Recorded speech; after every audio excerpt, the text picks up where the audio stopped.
Streaming live now on News8000.com. You're watching WKBT La Crosse. This is News 8 Now. This morning. Good morning, everyone. I'm Alexandra Carter. And I'm Derek Sibley. It is Wednesday, November 15th, 2023.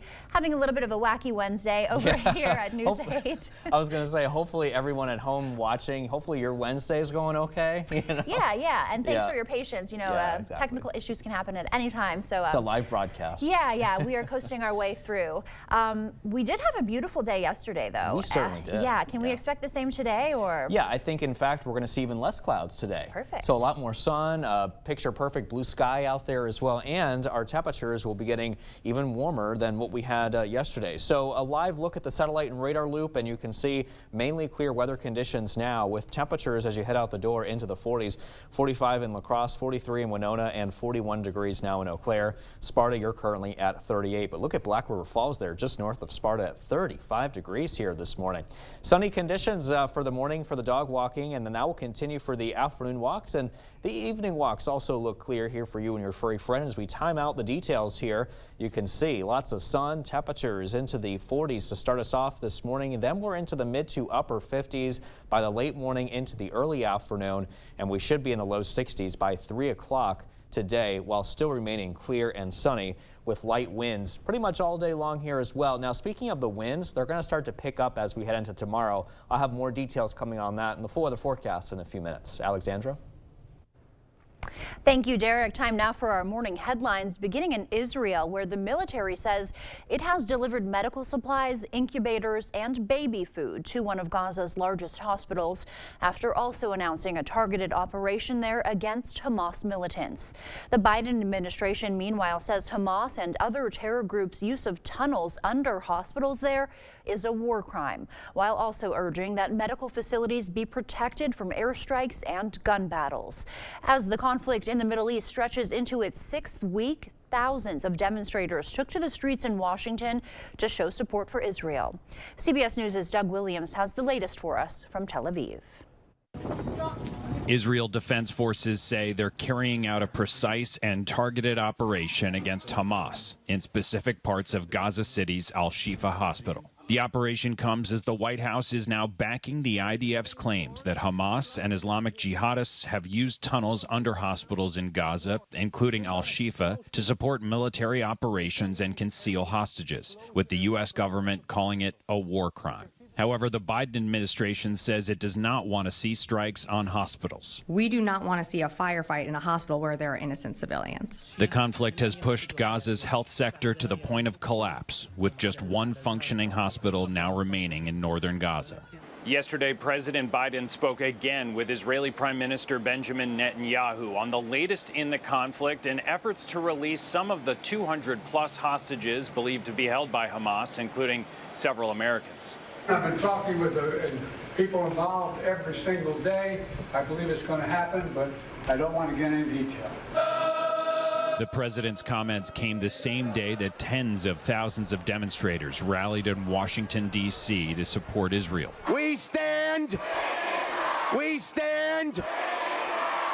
Protesters also took to the streets of Jerusalem Tuesday, demanding the hostages taken by Hamas be released and also calling for Netanyahu's resignation. Israel's military confirms this morning that one hostage held by Hamas, a 19-year-old female Israeli soldier, has been killed. Hamas released a video claiming the soldier was killed by Israeli airstrikes. Israel called the video psychological terrorism. Hamas's claims of her cause of death have not been verified. Back in La Crosse, a man behind a road rage shooting will spend 6.5 years in state prison. 41-year-old Reginald Highsmith will also have 3 years of extended supervision upon his release. Back in September, a jury found him guilty of first-degree recklessly endangering safety. According to the La Crosse Tribune, Highsmith pulled out a gun and shot a car during a road rage incident last year.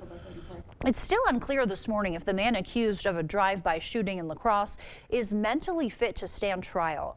32-year-old DeAndrew Grant is charged with multiple counts of attempted first-degree intentional homicide after a drive-by shooting near Politos Pizzeria last June. At this time, it's unclear if Grant is faking mental incompetence. Grant's first competency exam was inconclusive, so a second one was ordered, but that one was also inconclusive. Grant's court case can't move forward until his mental competency is successfully evaluated. Judge Bierke ruled that he will now spend the next 15 days at an inpatient facility so doctors can evaluate him closer. Chippewa County District Attorney Wade Newell says there's not enough evidence to criminally charge Sheriff Travis Hakes. An investigation found Hakes sent inappropriate messages to an employee and mishandled confidential information. But Newell says while he doesn't think that warrants prosecution, it doesn't mean the investigation's findings lack merit. He says law enforcement should still examine the issues uncovered and encourages anyone who thinks Hakes' behavior was criminal to file a complaint directly with law enforcement. The future of Wisconsin's voucher school program is uncertain this morning as the state Supreme Court decides whether to hear a case challenging their constitutionality. The lawsuit, funded by a liberal super PAC, argues the taxpayer-funded programs violate the state's Constitution declaration that public funds are used for public purposes. For decades, Democrats have criticized the program, arguing it's a drain on resources for public schools. More funds could be on their way to remove PFAS pollution from your water. The state Senate signed off on a bill that creates PFAS contamination grants for Wisconsin cities, towns, and villages. Private landowners and waste disposal facilities can also apply for the grants. Those state grants will be used to test for PFAS in water and treatment plants and wells. But Town of Campbell Supervisor Lee Donahue and State Senator Brad Pfaff say the bill hamstrings the DNR's ability to hold polluting corporations accountable. Governor Tony Evers says he has similar concerns and will veto the bill. We now know when the City of La Crosse's yard waste site will close for the season. According to a press release by the City of La Crosse, it'll close at 6 p.m. on November 21st. The city says if you have any yard waste that needs to be taken out after that point, you can take it to the La Crosse County landfill or use the seasonal leaf drop-off sites. Just make sure you call the numbers on your screen before you go. If you use County Highway Goose Island as part of your morning commute, you may have to find a different route on Friday. According to the county, the highway will close Friday from 7 a.m. till 5 p.m. so BNSF can complete maintenance on the railroad crossing that goes through the highway. A reminder this morning to connect with the veterans in your life. That was the motivation behind a Wisconsin House resolution that hopes to fight veteran suicides. Wisconsin Congressman Derek Van Orden introduced that resolution. It's modeled after the National Warrior Call Day initiative. That encourages all citizens to reach out to a veteran to have an honest conversation. Ask them how they are really doing. Tell them that you care. Van Orden says veteran suicide is a continuing problem. This resolution is one way to remind vets they aren't alone. One of the first signs of suicidal ideation is self-isolation, and this helps break that. Van Orden hopes this legislation destigmatizes getting help. National Warrior Call Day was celebrated on Sunday, but any day is a good day to check in on the veterans you know. Suicide rates in the U.S. are highest among elderly men, and most involve guns. The 2021 rate rose sharply to 30 suicides per 100,000 men aged 55 plus and 56 per 100,000 men 85 plus. Guns accounted for more than 75% of suicides among men 65 plus. While higher among older adults, they still represent a small share of total U.S. suicides. If you or someone you know is dealing with suicidal thoughts or tendencies, you can call the suicide hotline at 988. Your daily skincare routine may not be doing enough to keep you looking young. Mandy Gaither takes a closer look at a few anti-aging mistakes and what you can do to avoid them. It's your body's largest organ, but we don't always take the best care of our skin. They don't treat it with the same respect sometimes as they do their internal organs. Skin not only protects your body, but keeping it healthy can also slow the aging process. The first and most important common skin mistake made is not protecting your body from the sun. Not only does exposure to UV rays cause damage that could lead to cancer, but it's also a cause of early aging. Wear and reapply a high-quality, mineral-based broad-spectrum sunscreen even when it's cold outside, says Dr. Nicholas Sinclair with Cleveland Clinic. I think sometimes people get into a little bit of trouble when they're out in scenarios like skiing in the wintertime, or doing yard work, things that they don't think about as a high sun exposure activity. Sinclair says the next mistake is smoking. It too raises cancer risk, but can also cause premature wrinkles and facial aging by restricting blood flow, which can deprive skin of oxygen. A final mistake, not having a good skincare routine. Sinclair recommends a 3-part regimen with some sort of antioxidant, like a vitamin C serum that should be applied in the morning, a gentle cleanser, one that cleans but isn't abrasive, and finally, a retinoic acid, which should be put on at night to increase collagen and cell turnover. It does not need to be expensive. It does not need to be fancy. There are some great brands, and it really doesn't need to be a over-the-top regimen. Dr. Sinclair also says using moisturizer is important in the colder months because the cold temperatures can dry out your skin. If you're unsure on what type of moisturizer or any other products you should buy, Dr. Sinclair also says to contact your dermatologist to help you choose the right one for you. Still ahead on your morning news, Trump's social media platform Truth Social is between a rock and a hard place. We'll take a look at the fiscal crisis that could put it out of business. And the Consumer Product Safety Commission is issuing a new report on the dangers that could ruin your holiday plans. We'll take a closer look at some of those dangers so that you can avoid a scene like that. For now, we're sending you to break with something to put the good in your morning. An intriguing discovery. Astronomers are getting excited about a galaxy that looks eerily similar to our own, the Milky Way.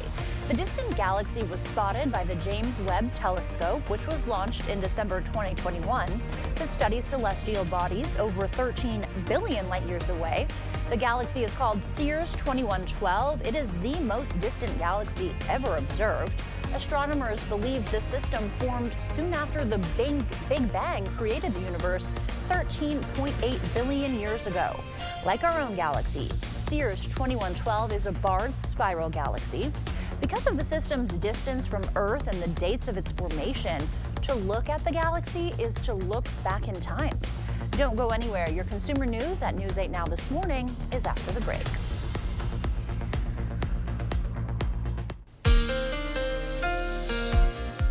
Skies are looking nice and clear this morning, as you can see right there behind me here from our satellite and radar loop going around. Our temperatures are into the 40s. We got 45 now in La Crosse and Eau Claire. You're currently at 41. Winona's at 43. Sparta at 38. And Black River Falls currently very close to that freezing mark. You're currently sitting at 33, though. Your zone forecast today is showing that our highs will be well into the 60s yet again this afternoon. So another mild day is in store in La Crosse County. Onalaska and La Crosse both expected to hit 61 degrees. 60 today in Viroqua, 62.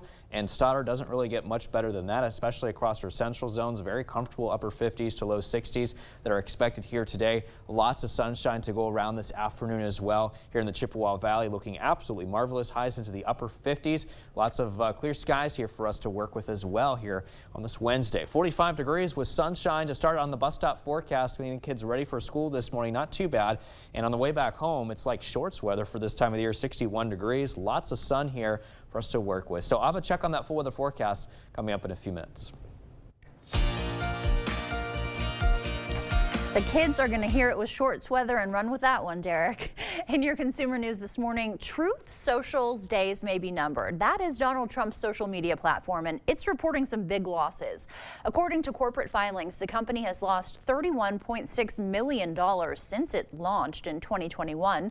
The platform started after the former president was banned from Twitter. He was banned for promoting violence during the January 6th insurrection, but Truth Social has struggled to find popularity. To address the debt and fund operations, Truth Social may merge with Digital World. Several more automakers are announcing wage increases for their workers. Honda, Toyota, and Hyundai will all increase worker wages in the U.S. The raises come on the heels of historic agreements between the United Auto Workers Union and Ford and Stellantis and GM. But unlike those companies, Toyota, Honda, and Hyundai have non-union employees. Toyota plans to raise wages by 9%, Honda will do so by 11%, and Hyundai by 25% over the next 4 years. Robo-taxis are in retreat. Self-driving company Cruise is leaving its base in downtown Austin. In October, the company announced it would take its entire fleet off the road temporarily. Driverless cabs have received pushback from public safety advocates and first responders. In San Francisco, police and fire officials have reported dozens of incidents in which robo-taxis have gotten in the way of rescue operations. The Consumer Product Safety Commission is using dramatic demonstrations to help warn Americans of the dangers that can ruin the holidays. Karen Caifa spoke with the CPSC's chairman about the holiday dangers you need to know about. Dramatic demonstrations to underscore how the season of lights and wonder can bring household hazards. The Consumer Product Safety Commission releasing a new report about fires and injuries related to holiday decorating, cooking, and more. How the unthinkable can happen in an instant. Fires involving Christmas trees and candles are far too frequent in this holiday season. The CPSC says an average of 1,600 cooking fires take place on Thanksgiving Day, more than 3 times the daily average. CPSC says to stay close while food is on the stove or in the oven and place a turkey fryer far from the house, never on the porch or in the garage. The CPSC also reports nearly 15,000 people were treated in hospital emergency rooms last holiday season between November and January due to decorating-related injuries. More than 40% of those injuries involved falls. And a dry tree is a more flammable tree. A live Christmas tree needs plenty of water, and check for broken light bulbs and frayed wires regularly. When it comes to holiday toys, When you're buying toys, making sure they're age appropriate, because we do see a lot of injuries associated with small parts for children. CPSC did say their researchers observed a downward trend from 2015 to 2022 in toy-related injuries for children 14 years and younger. That's it for your morning consumer news. It is 6:17. Time now to check in with Derek for a look at today's forecast. All right, thanks for that, Alexandra. We're looking at clear skies here to start us off this morning from City Cam 8 in La Crosse. Our temperatures are at 45 degrees. South-southwest winds are light at around 5 miles an hour. If you're in Eau Claire, we got clear skies here as well. Our temperatures are at 41. West-southwest winds at around 5 miles an hour. Look at all the clear weather really just across the area. It's not just La Crosse and Eau Claire. Everybody's dealing with the same here this morning. And again, temperatures are mainly in the 40s, but there are some colder exceptions. Black River Falls, you're at 33 degrees, just 1 degree shy of that freezing mark of 32. Sparta's at 38. Viroqua currently at 43 degrees. As we take a look at your planner throughout the day, skies will continue to remain sunny. We start with temperatures in the 40s, warming up into the 50s. By noon, 57 degrees at 4 o'clock, and then we're back in the upper 40s as we head into early this evening with our forecast highs in the upper 50s. Some of us, though, reaching the low 60s, like La Crosse today. Your high will be 61 degrees. Wind speed's not really a factor today, but they're going to start to pick up as we head into tomorrow morning between around 10 to 15 miles an hour, increasing to 10 to 20 miles an hour. In fact, occasional gusts up to 30 miles an hour are possible as this cold front that we are watching will begin to move on through. And it will continue to remain rather breezy and windy, too, as we head into tomorrow evening. And those winds should begin to subside as we head into early on Friday. So let's show you a sky tracker. Here's a front right now. This is not the front that's going to pick up the winds, though, tomorrow. In fact, this front that we have now is expected to remain nearly stationary as we head throughout the day today. And we are going to be looking at this frontal boundary beginning to drift north as a warm front. And behind that warm front tomorrow, we're going to look at those southerly winds here pick up out ahead of this low pressure system here. And that is what is responsible for keeping us mild once again tomorrow, but also more importantly, too, picking up our wind speeds at the same time. And you can see some cloudy skies moving in with this system here with the associated frontal boundary. Maybe a slight chance of a shower here possible, too, with it. But I think for the most part, it's just going to be a pretty cloudy, breezy, and mild day for tomorrow. And then the cloudy skies, along with the wind speeds, should begin to settle down as we head into early on Friday morning. And then really the rest of the day on Friday, just looking at some passing clouds moving in there from the west. Those clouds will clear out as we head into Friday night. So Great Friday, and also nice here for some evening plans if you have any here for Friday night. A check on your 8-day forecast showing highs again mid-60s tomorrow. Cloudy and windy, looking at mostly sunny but much cooler for Friday with a high of 46. Then we're back slightly on the mild side of things for the weekend, upper 40s and low 50s there, followed by much cooler conditions as we head into next week, Monday through Wednesday, with a slight chance of showers for Monday and Tuesday. Low temperatures mainly in the 30s. Alexandra? Thanks, Derek. Still ahead on your morning news, Wisconsin Attorney General Josh Kaul announcing new legislation that hopes to stop the increase in domestic violence deaths in the state. News 8 Now's Jeremy Wall will tell us about it when we come back. Bring on some high school hoops. The Wisconsin girls basketball season tipping off last night. Both Aquinas and Central looking to start the year with a win on their home floor. All that coming up on The Blitz.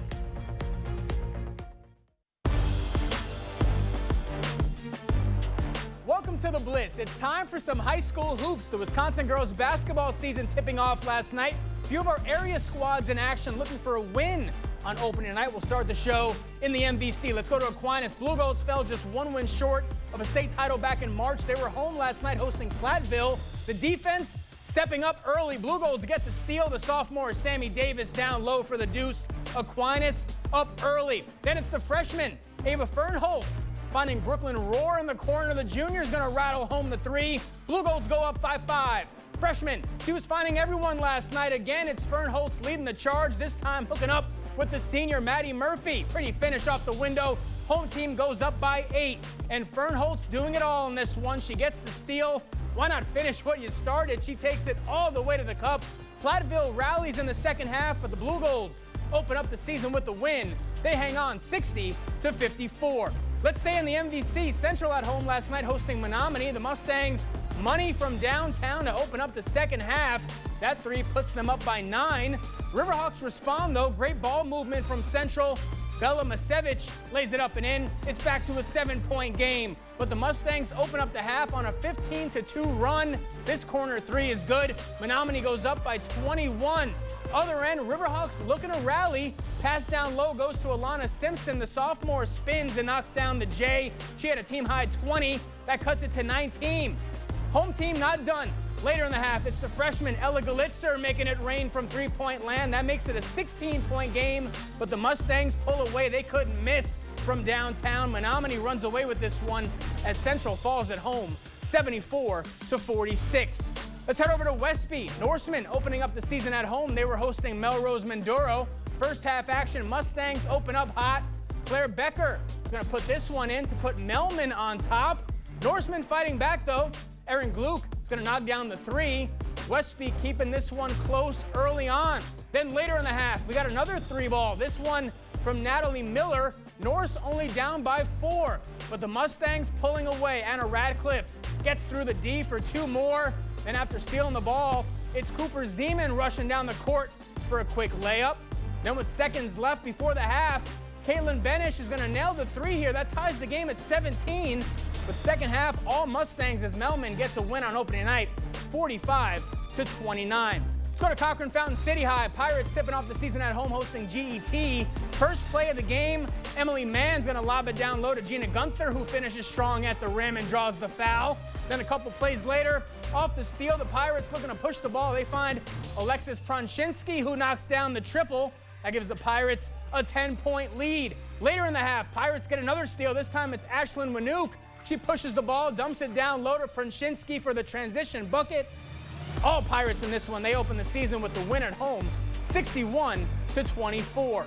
Let's go to the college level. Badgers on the road last night taking on Providence. This one all Friars from the opening tip. Wisconsin with no answer for Jaden Pierre. That puts them up 15, and Pierre was just getting warmed up midway through the half.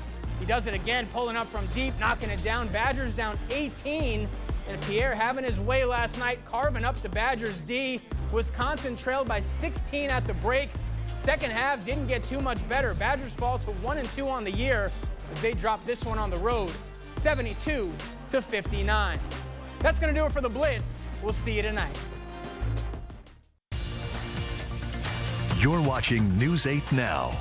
Expect more. Domestic violence-related deaths are on the rise in Wisconsin. Attorney General Josh Kaul is announcing an effort to stop that. News 8 Now's Jeremy Wall has the details for us. Domestic violence deaths are reaching a 22-year high in Wisconsin, and Attorney General Josh Kaul says part of the reason is a loophole in state law that allows people convicted of certain domestic violence charges continued access to guns. Attorney General Josh Kaul says he wants to make Wisconsin safer. It's critical that we keep firearms out of the hands of individuals who have committed domestic violence and all violent crimes. He stopped in La Crosse to announce new legislation aimed at keeping guns away from domestic abusers. While it's illegal for anyone convicted of domestic violence in Wisconsin to own or purchase a gun, Kaul's legislation would take things further, adding a conviction of disorderly conduct involving domestic violence to the list prohibiting gun ownership. Far too many families have to worry about their safety at home. Nobody should have to worry about their safety there, and they certainly shouldn't have to worry that their life may be taken by a domestic abuser who has access to a firearm. Roger Wendling owns Monsour Sport Shop. He says Kaul's bill goes too far. Somebody gets mad at somebody else and calls it domestic violence, and it really isn't, and then all of a sudden they can't have a gun anymore.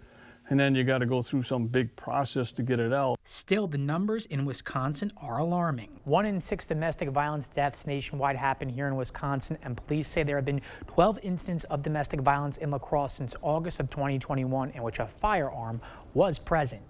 In studio, Jeremy Wall, News 8 Now. The bill still has several steps to go before it could pass the legislature and make it to the governor's desk. President Biden is expected to meet face-to-face with Chinese President Xi Jinping in California today. Today's meeting comes after months of tension between the two countries on things like China's recent military action in the South China Sea and near Taiwan, and as well as the country's nuclear stockpile expansion. U.S. officials did not give out a list of items that would be on the meeting's agenda, but they did say today's talks are to help restore communication channels between the two superpowers. A $2 billion income tax cut is part of a bill passed in the Wisconsin Assembly. The vote along party lines would lower the third income tax bracket rate by more than 1%. The bill includes a sweeping amount of changes to occupational licensing processes. It adds requirements for people to claim unemployment insurance, and it also offers higher child and dependent tax credits and credits for parents who send their kids to private school. The bill gutted the governor's initial bill that would have spent $1 billion on childcare, the UW system, and paid family and medical leave. This is a rare opportunity for us to work together, and it is being squandered by my colleagues across the aisle. You're going to invest in the workforce? Start with young people. You're going to invest in the workforce? Fund childcare. Governor Evers has put available FEMA money toward child care subsidies, which will run out at the end of the 2-year budget. Republicans say their version of a workforce bill puts money back in taxpayers' pockets and keeps people off of unemployment programs. It would once again position Wisconsin as a leader in assisting individuals to return to work and provide them with the tools that they need to get reemployment assistance. Governor Evers is guaranteed to veto the bill. The third time is a charm for Viroqua Representative Lauren Oldenburg. His bill to preserve state farmland passed unanimously in the Assembly. The bill gives higher tax credits to farmers who join a program that follows soil and water conservation standards. To get full GOP support, Oldenburg removed a line that would automatically adjust the tax credits for inflation each year. He also lowered the amount of time a farmer has to be in the program from 15 to 10 years. The bill that would provide funding to repair the home of the Milwaukee Brewers is nearing a home run. The Wisconsin State Senate approved a plan that allocates almost $500 million towards repairs for American Family Field. About 3/4 of the money will be provided by the state. The city of Milwaukee and Milwaukee County would foot the rest of the bill. The Brewers say the stadium's video scoreboard and retractable roof are some of the many updates needed. The funds will be given to the stadium over the next 30 years and could put an end to threats of the team leaving town. If the Assembly passes this version of the bill, it'll head to the governor's desk. Many local students rely on free and reduced-priced school lunches. But what happens when school is out for vacation? To help, area school districts are holding a school pantry stock-up food drive. The La Crosse, Holmen, and La Crescent-Hoka school districts are working with DBS Group on the effort. Each elementary school that collects 250 food items for its pantry will receive a $500 donation. This allows schools to keep providing meals for students who rely on free and reduced lunches over the upcoming winter break. Kids who are hungry don't learn well, and kids who are worried about what they're going to eat and when they're going to eat don't learn well. And ultimately, we want to meet that need first so that our kids can learn as well as possible. 1 in 2 elementary students in the La Crosse School District and 1 in 3 in the Holmen School District qualify for free and reduced lunch, according to the superintendents. The president of DBS Group says he'd like to expand the program to include even more school districts in the future. If you'd like to support the school pantry stock up, you can drop off food items to the elementary school of your choice. You can also make a monetary donation online. We'll have instructions to do so on our website, news8000.com. Time now to check back in with Derek to tell us what to expect for our morning commute. How's it looking out there, Derek? Yeah, you know, it's looking great, Alexandra. Lots of clear skies this morning, not too cold either. The clear weather is expected to stick around through the day today, through the lunch hour and also into the evening commute. Things are looking good with green lights there in the forecast. Current temperatures are into the 40s, 45 now in La Crosse, 41 in Eau Claire. Winona, you're currently at 37. Black River Falls right at that freezing mark of 32, and Sparta's at 38, and Viroqua is at 43 degrees. So as you can see now, things are quiet. Maybe a couple of clouds that move towards the Chippewa Valley area, but that's about it. The rest of us are looking clear. Temperatures will be at 61 degrees, mostly sunny and pretty mild once again with light and variable winds for the most part. But that's going to change though as we head into tomorrow. We'll talk about that in just a bit. For tonight though, our temperatures drop to 44, partly cloudy and still pretty mild. South-southeast winds at around 5 to 10 miles an hour. So stay tuned. I'll have a final check on your weather forecast coming up in a few minutes. And like I said, we'll talk about the winds here that are expected to change and increase for tomorrow. Coming up in our Buzz Report, a new Hunger Games prequel is coming out this weekend.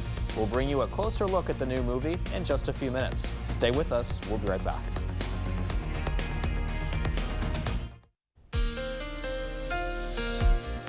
Well, skies are looking nice and clear this morning. Look at the sunrise here from City Cam 8 in downtown La Crosse. And what you see here behind me is an indication of what we can expect really throughout the day moving forward. Temperatures are currently at 45 degrees with those clear skies. Our south-southwest winds are still light at around 5 miles an hour. In Eau Claire, looking clear. Temperatures are at 41 degrees. Winds are pretty light to the west-southwest at 5 miles an hour. So perfect driving conditions for that morning commute as you get ready to head outside. As you can see on the satellite and radar loop, not too many clouds at all whatsoever. Current temperatures are into the 40s for the most part. We got 45 in La Crosse as we saw. As you saw from Eau Claire as well, you're currently at 41. 41 in Winona's too. 35 though in Sparta. Black River Falls colder now at 31, and Viroqua currently at 43 degrees. So like we mentioned, lots of clear weather here today. Lots of sunshine. Try to get outside and enjoy it as temperatures will be into the mid 50s by noon, and then still at 57 degrees at 4. 47 is what the temperature will be by this evening underneath the clear skies. Forecast highs today, very mild yet again, into the low 60s for a lot of locations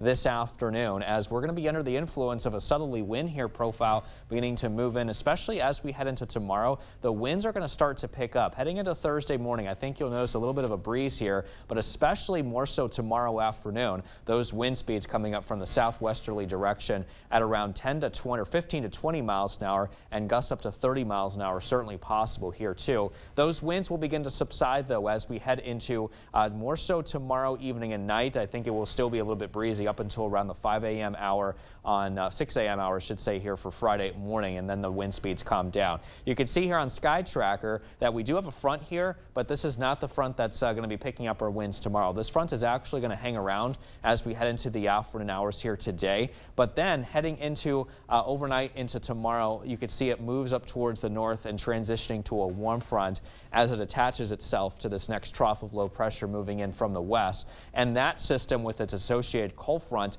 is going to be moving in tomorrow. That's going to increase the clouds and the winds here for us to work with. Slight chance of a shower is possible. Those clouds are going to clear out, though, as we head into early on Friday morning. And really throughout the rest of the day Friday, things are looking good. We may see a few clouds sneak in here by Friday afternoon, but then as we head into Friday night, if you have any evening plans, things are looking nice and clear. A check on the 8-day forecast showing what we're dealing with here. 60s again tomorrow, mostly cloudy, breezy, mostly sunny and much cooler for Friday with highs dropping to 46 behind that front.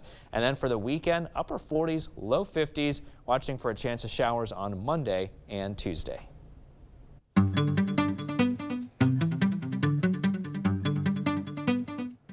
In our Morning Buzz report, an iconic piece of Prince's legacy is on sale. The ruffled shirt worn by the singer during his 1985 performance of Purple Rain at the American Music Awards is up for auction. According to RR Auction, it's also offering Prince's outfit from the 1986 film Under the Cherry Moon.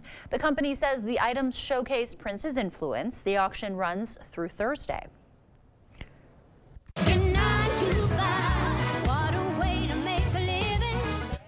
Speaking of music legends, that was country music star Dolly Parton, of course, performing 9 to 5. It's part of her new album, Rockstar, which she's taken to theaters, called Dolly Parton's Global First Listen event. It'll have tracks and music videos from the album, an interview with Dolly, and a performance of her classic song, 9 to 5. The showing celebrates the country music icon's first foray into rock and roll in a decades-long career. What are the Hunger Games for? The newest installment in the Hunger Games franchise takes a new look at the original trilogy's villain. The prequel centers on President Snow as a young man. According to the filmmakers, one of the biggest challenges was figuring out how to make the audience root for the bad guy. The film stars Tom Blythe as the character, who was portrayed by Donald Sutherland in the previous films, and it will hit theaters this Friday. They always had a special bond over art. Your drawings are the best, Kay, seriously. But I have to go away for a bit. This is what we wanted, right? For Abby to have her own life. I'm just worried. I mean, Abby is the only friend he's ever had.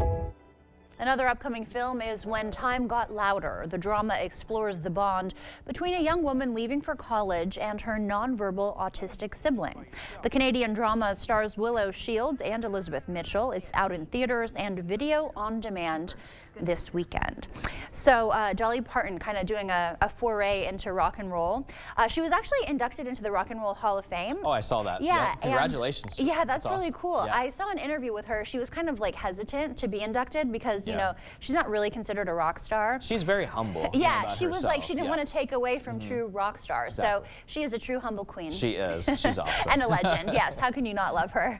And before we head to break, it's time to look at today's Look Who's 8. Unfortunately, we just don't have any birthdays, though. But if you are celebrating one, happy birthday. And if you do know a special someone who will be turning 8 weeks, 8 months, 8 years, 18, 80, or 88 years old soon, we would love to feature them. That's right. Just upload their photo to our website, news8000.com, and look for that Submit Pictures button underneath the Home tab on our website. Stay with us. We have everything you need to know today in 5 minutes or less. Your Morning News Now is up next. Welcome back. The La Crosse man behind a road rage shooting will spend 6.5 years in state prison. 41-year-old Reginald Highsmith will also have 3 years of extended supervision. In September, a jury found him guilty of first-degree recklessly endangering safety. According to the La Crosse Tribune, Highsmith pulled out a gun and shot a car during a road rage incident last year. It's still unclear this morning if the man accused of a drive-by shooting in La Crosse is mentally fit to stand trial. 32-year-old DeAndrew Grant is charged with multiple counts of attempted first-degree intentional homicide after a drive-by shooting near Polita's Pizzeria last June. At this time, it's unclear if he's faking mental incompetence. Grant's first competency exam was inconclusive, so a second one was ordered, but that one was also inconclusive. Grant's court case can't move forward until his mental competency is successfully evaluated. A judge ruled that Grant will spend the next 15 days at an inpatient facility so doctors can evaluate him closer. Chippewa County District Attorney Wade Newell says there's not enough evidence to criminally charge Sheriff Travis Hakes. An investigation found Hakes sent inappropriate messages to an employee and mishandled confidential information. But Newell says while he doesn't think that warrants prosecution, it doesn't mean the investigation's findings lacked merit. He says law enforcement should still examine the issues and encourages anyone who thinks Hakes' behavior was criminal to file a complaint directly with law enforcement. A $2 billion income tax cut is part of a bill passed in the Wisconsin Assembly. The vote along party lines would lower the third income tax bracket rate by more than 1%. The bill includes a sweeping amount of changes to occupational licensing processes. It adds requirements for people to claim unemployment insurance. It also offers higher child and dependent tax credits and credits for parents who send their kids to private school. The bill gutted the governor's initial bill that would have spent $1 billion on childcare, the UW system, and paid family and medical leave. This is a rare opportunity for us to work together, and it is being squandered by my colleagues across the aisle. You're going to invest in the workforce? Start with young people. You're going to invest in the workforce? Fund childcare. Governor Evers has put available FEMA money toward child care subsidies, which will run out at the end of the two-year budget. Republicans say their version of a workforce bill puts money back in taxpayers' pockets and keeps people off of unemployment programs. It would once again position Wisconsin as a leader in assisting individuals to return to work and provide them with the tools that they need to get reemployment assistance. Governor Evers is guaranteed to veto the bill. We now know when the city of La Crosse's yard waste site will close for the year. According to a press release by the city, it'll close at 6 p.m. on November 21st. The city says if you have any yard waste that needs to be taken out after that point, you can take it to the La Crosse County landfill or use the seasonal leaf drop-off sites. Just make sure you call the numbers on your screen before you go. And if you use County Highway Goose Island as part of your morning commute, you may need to find a different route on Friday. According to the county, the highway will close Friday from 7 a.m. till 5 p.m. so BNSF can complete maintenance on the railroad crossing that goes through the highway. And as you head out the door this morning, our temperatures are into the 40s under clear skies. We're going to warm them up a bit into the mid to upper 50s under sunshine late afternoon or late morning into the early afternoon. But by around 3 p.m. today, I'm expecting highs to reach around 61 degrees. Calm wind speeds as well. 8-day forecast showing that we will be turning windy though for tomorrow, so completely opposite of today. Mostly cloudier skies here too as a front moves in. Behind that front, our highs drop into the 40s tomorrow and then the upper 40s, low 50s through the weekend. I'm watching for a chance of showers early next week on Monday and Tuesday, along with much more cooler but seasonable temperatures for this time of the year here in November. 65 and windy is better than, 45, 35. Oh, I agree. Can you imagine with cloudy skies too? Ugh, Ooh, that's just not my thing. All right, well, today is National Bundt Cake Day. According to the nationaldaycalendar.com, the mold of a bundt cake pan was inspired by a type of European fruit cake called Google Hoof.